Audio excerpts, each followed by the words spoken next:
In this episode, we built a giant cruise liner and finish our factory for 315 AI limiters per minute.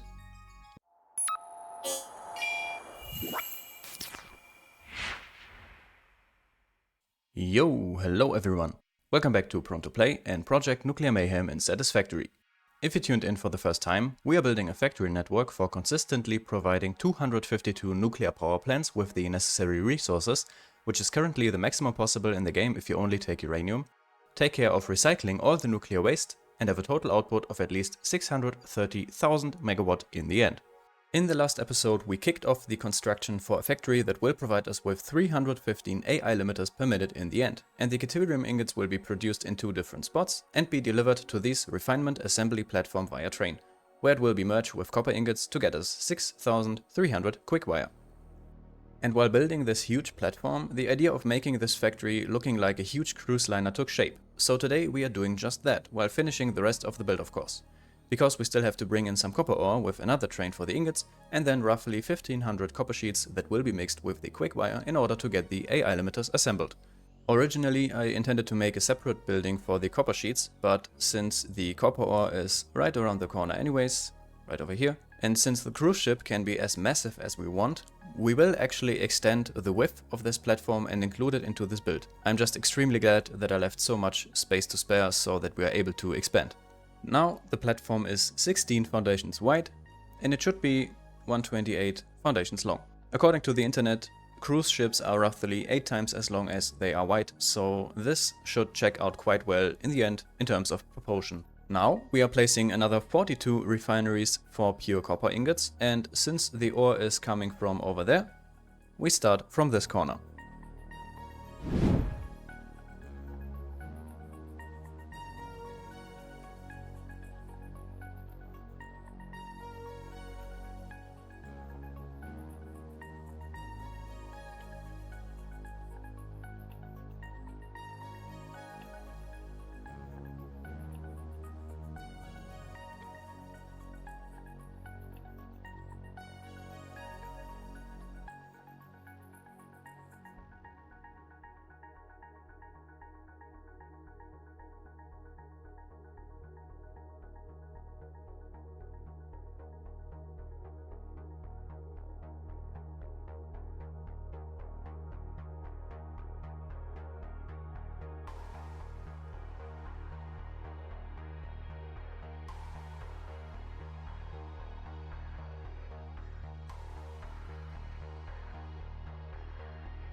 Okay, and with the 42 refineries for the copper ingots in place, we now have to place the 70 refineries for the 1575 copper sheets. And since this will be basically the same as over here, I will do this in a quick time lapse, so enjoy and see you in a minute.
With this, we now have 182 refineries on board. And not only is the logistics and power lines already finished, I also took care of the water supply. I used the remaining free space over here to place a total of 18 water extractors, 14 for the copper sheets and the remaining 4 for the copper ingots over here. And unlike in the past, we will always provide a bit of excess water in the pipelines to avoid stuttering in the production.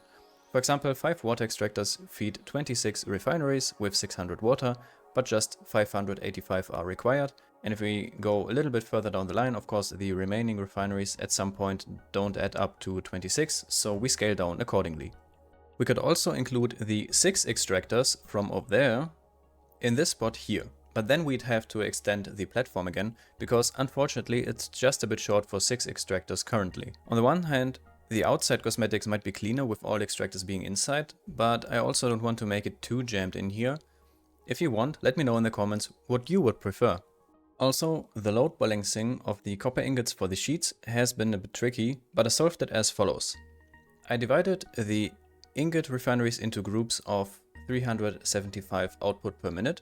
The only exception being the last one with a group of 12 and 450 output per minute. Feed the first group onto the main conveyor belt for the copper sheets and refeed every once in a while when the input reduced the load of the belt. This is to avoid bottlenecking because of the maximum flow rate of a Mark V conveyor belt being 780 per minute. But with this, we should never go over 780 ingots per minute on the belt at any time. Now, since we have progressed so much with the machine setup, it's time to pull up the walls of our cruise liner. So let's see how the ship takes shape. Although this is still just a rectangle platform with white walls, you can already picture how massive this will be at the end. For now, the underdeck for the quickwire and copper sheet production is 9 walls high, and along the foundations the walls are painted black. Now we will pull the deck over the machines, but I think we will also gonna add some windows into the mix. Okay, no deck yet, but I wanted to show you really quick how much better it looks with just a few windows. I really like it. Alright, I will have to experiment a lot now with rounding the edges and also adding the bow to the left side. To be honest, I had to Google what's the front and the back of the ship called in English, so that you don't have to, it's bow for the front and stern for the back. But anyways, let's see what we can figure out. So, this took forever. But this is the cleanest I could do, and after a while the ship now has a bow. With currently asphalt on top, but no final plans for what's gonna happen here yet. And the deck is made of 2-meter grip metal foundations. However, we definitely have to work with lighting under deck now, because despite all the numerous windows, it's pretty dark down here now. But it's looking more and more like a ship now overall. Alright. Next, we will place some walls on top of the deck.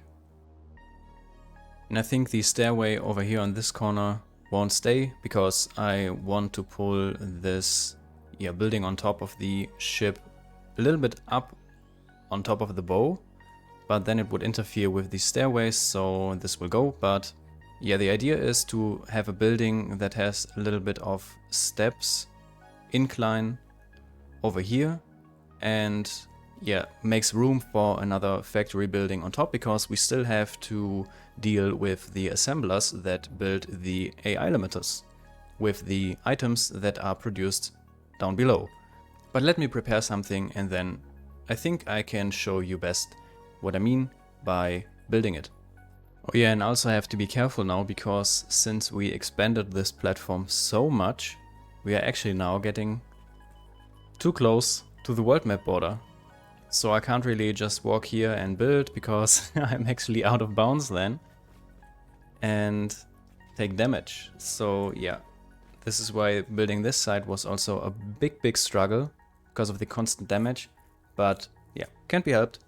We have to deal with it, and now back to work. Okay, it's actually possible to do a smooth diagonal incline at the front rather than a step-by-step incline, and a smooth surface will most likely look better, so that's what we'll do. This structure on top of the deck will be 12 walls high for now, and once it's finished we can think about how to move on. Also, I am thinking about pulling some more catwalks under deck for the AI limiter assembly. This way we'd have all the production under deck and everything above could be decorated with cosmetic details. But then again, this would cause a massive jam of machines down here. We will see about the final results. First, let me finish up above what I started. Walls are finished, and now we give it a more appealing touch by cutting out frames for a blueprint that I call balcony windows.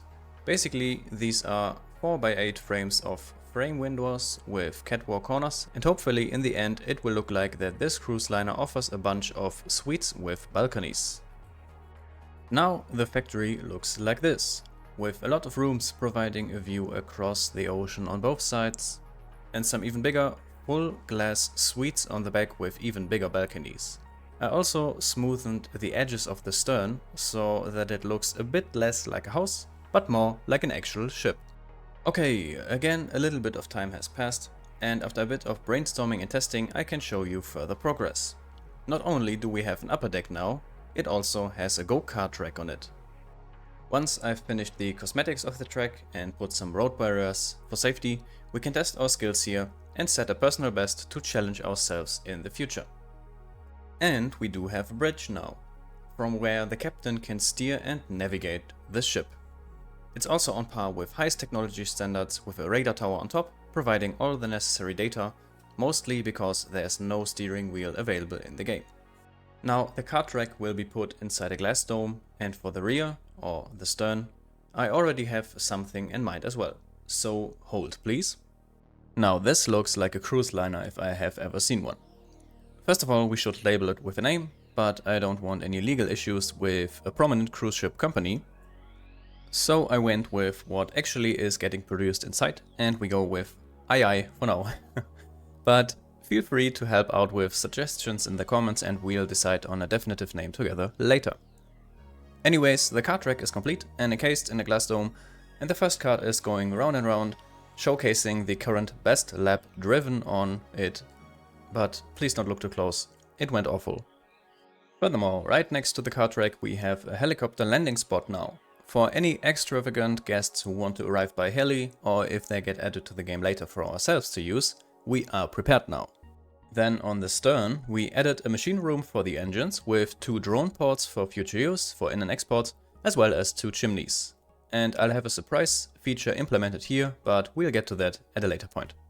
What you might have also noticed already is that we have some sunbeds all over the place for some relaxing sunbathing at any point. This is to complete the cosmetics from the outside. And for now, this will be everything that we'll add to the outside for now, because 1, all this took forever and I'm getting a bit burnt out, and 2, it feels like I digressed a bit too much since we still have very much to take care of for the AI limiter production itself. So let's head back in now, because for example we are still missing the assemblers for the AI limiters. We will take care of this in the next step. And we definitely have to implement lighting in here ASAP. Anyways, the decision fell on pulling catwalks under deck on top of the quickwire assemblers for the AI limiter production line. And that way we have the level above completely available for something else. And I adjusted the assembly blueprint from the quickwire accordingly, so now we set up 70 assemblers in 10 groups, which fits perfectly to the given structure, and one of them in each group has to be underclocked to 30%. Alright. I'll spare you with the time-lapse this time because it was literally the same as putting up the other assemblies. And before I show you the final layout of our factory room, we have to cover something else. Because Coffee Stain Studios are now back from their summer vacation and pumping out updates already again. And the latest update actually changed the way Lumen works in this game. I covered in earlier episodes that lightings produce kind of linear light output and don't illuminate the surrounding area at all. Well, now they do. Coffee Stain Studios changed it, and I think it's beautiful. So, with that change in place, we can now easily conquer the darkness in our machine room by implementing ceiling lights to change the illumination from this to this. Much better. Okay, but I only started on this side with the ceiling light implementation, so let me finish this for the whole machine room, and then we take a look at the machine layout. Okay, maybe I overdid it a bit. Even at only 30% intensity, it's so bright in here now. Seems like after the lumen changes, inside rooms seem to be a bit brighter in general now. Maybe the windows let more light inside. Anyways, at least we can see what's happening under deck now.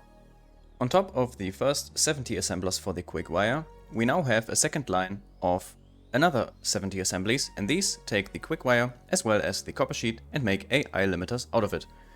We remained with the 10 gloop split logic, but since the total AI limiter output is 315 per minute at max, we can have one big conveyor belt that you can see here on the left and transport the output to the stern of the ship.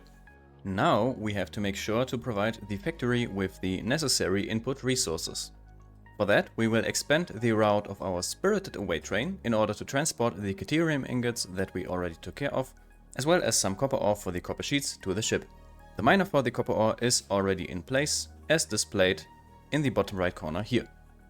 And since we need more copper ore for the quick wire production, we will also dive into these copper nodes here at the rocky desert coast, set up a second train and make it commute between here and the cruise liner. The logistics is taken care of.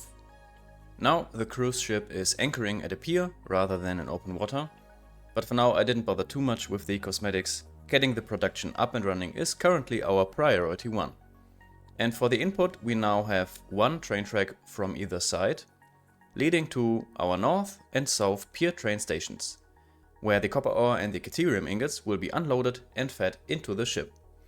I will just have to do some final preparations, do some last checks, clean up a bit, and then we can start the production together.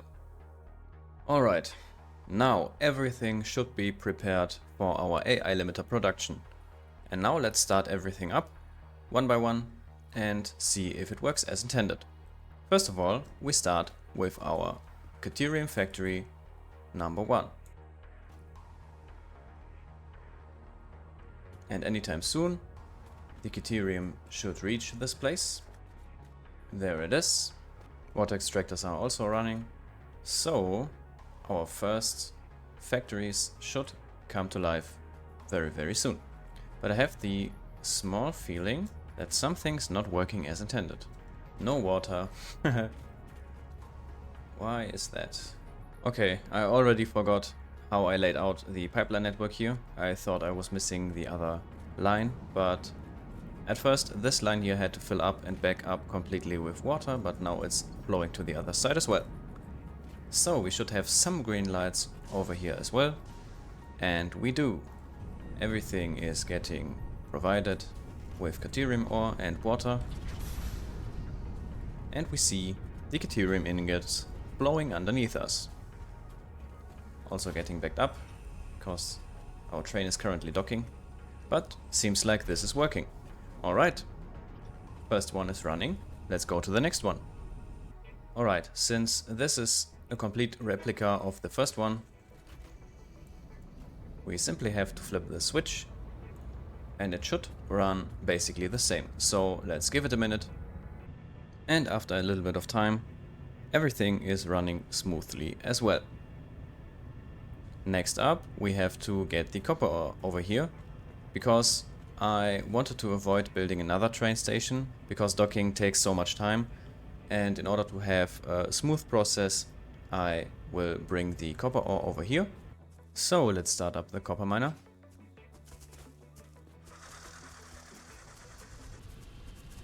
And here is the copper ore for the quick wire production. And this one will eventually feed into the second freight platform over here and get transported to the cruise ship together with our caterium ingots. Alright, looking good. And after all that is running, now we also have to edit our timetable for this train so that it doesn't go between the caterium ingots factories but also to the cruise ship and bring the input necessary to our factory. So now, after visiting both caterium ingot factories, it goes straight to the south train station of our pier. So now it should go to the next caterium ingot factory and then right to the cruise ship. So let's take a little ride.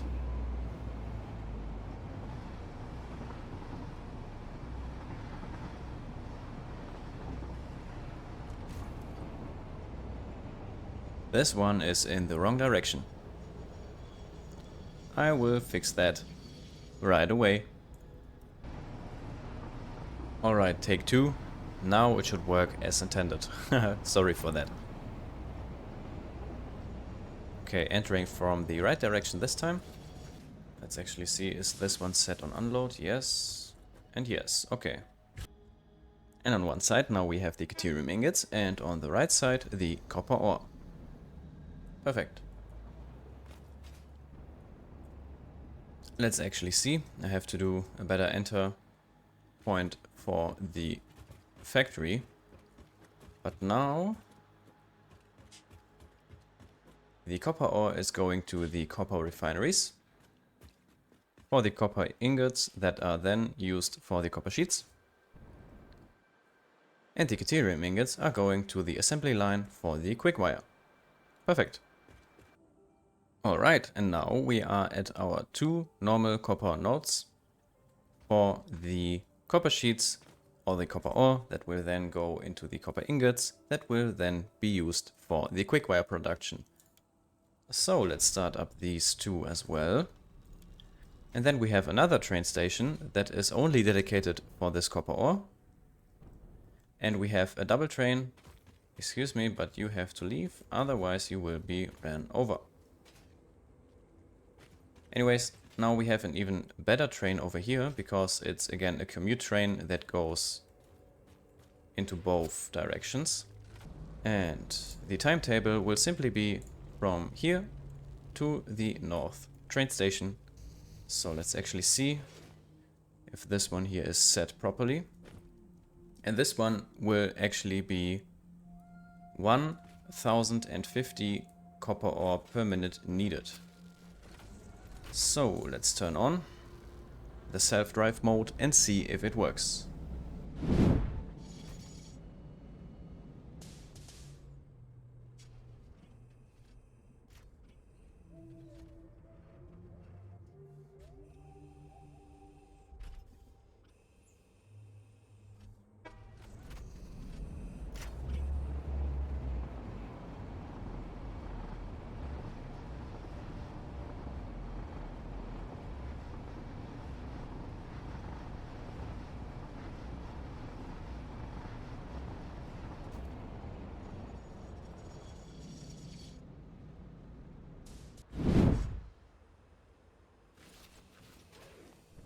Alright, it's unloading, which is good.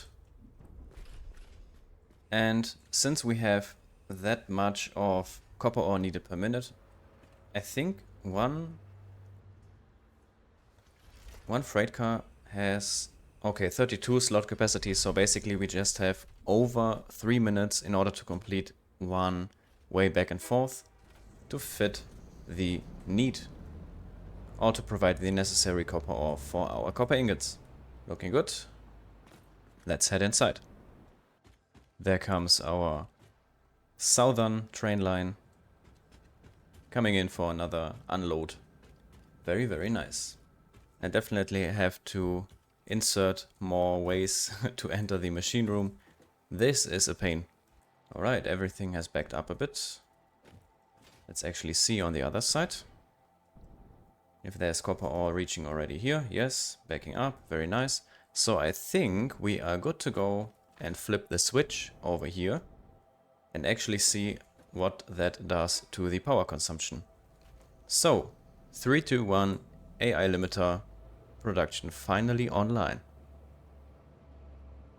And the first thing that we should check actually is if the water extractors are connected and running, because in order to start everything here, we have to provide all the machines with water, which could take a little while, but then at the same time it doesn't make any sense to break the circuit with different priority switches, because everything has to run at a smooth level anyways.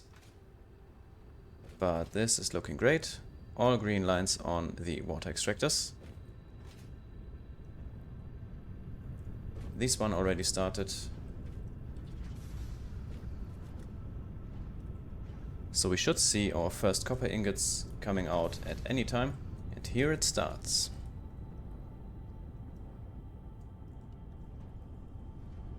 Alright. We have green lights over here as well. Copper ingots coming in. Quick wire getting produced. Heading up. Very, very nice. Getting provided. By the way, I think, now that I see this, these are Mark 1s, but we need Mark 2. Okay, I have to check. I have to change this ASAP. But let's check first if everything runs as intended. We have the first assembler for the AI limiter on green. Alright, the first couple of AI limiters are getting produced. Going very slowly, but no worries, this will manage over time. And I just realized I haven't implemented any storage container or something similar at the end of this line. So let's actually run a little bit over here and just do that so that we can actually store the AI limiters and back up a couple of these. Alright, and now the AI limiters get fed into a storage container. This is not finalized by any means, but better than having the conveyor belt back up so soon. Alright, I'm not seeing as many green lights as I have hoped, so let's give it another minute and I will troubleshoot or check if there's any troubleshooting necessary. Now that is a sight to see. I deleted the last part of the conveyor belt for a minute so that the AI limiters could back up a little bit. And now I just reconnected it to the storage container again. And this looks so satisfying. After all these hours of setting up, building, preparing and troubleshooting, it is finally working. But then again, it will take a lot of time until everything backs up, runs smoothly because of the manifold system. But yeah, now we have all the time in the world for the system to settle and to run smooth in the background. Damn, it's such a relief that the AI limiter production is now up and running and that the startup even went so smoothly with just some minor hiccups. And now, since that is done, I want to address another issue which you might have noticed when we flipped the switch on the production. While our rubber factory is putting out a maximum capacity of 20,000 megawatts, the maximum consumption is now already way over that limit, mostly due to the AI limiter factory. And since we will have to add a ton of other factories to the network, this ratio will only get worse over time. At this point, there's no way our network can start up the production for 252 nuclear power plants before they actually provide power. But I thought of a solution that we will implement in this cruise liner into this still empty room. And the solution is called power storage. I blueprinted some kind of power storage battery, where 8 storages are housed and linked together. Also, each battery has a wall outlet on the outside in order to be aligned very easily. And the current loading status of each storage can be easily checked through the windows. With this, we get ourselves a storage capacity of 800 megawatt for 1 hour per blueprinted battery. Alright, with that explanation out of the way, hold please. And behold, I have been a little busy again, and now we have 64 power batteries installed, each of them containing 8 power storages. With that, we'll be able to store a maximum of 51,200 megawatts for maximum 1 hour and take it to cover any capacity gap in the future. I'm pretty sure that this will be more than enough for starting up the network at the very end, and even if we get to the point of being unsure if this will be sufficient, we are always able to simply add a second level in here with more batteries. And because I noticed I didn't show you the inside at all, this is basically how it looks. 8 power storages being linked to each other and then having a wall outlet to the outside. Now, let's connect it to our power grid.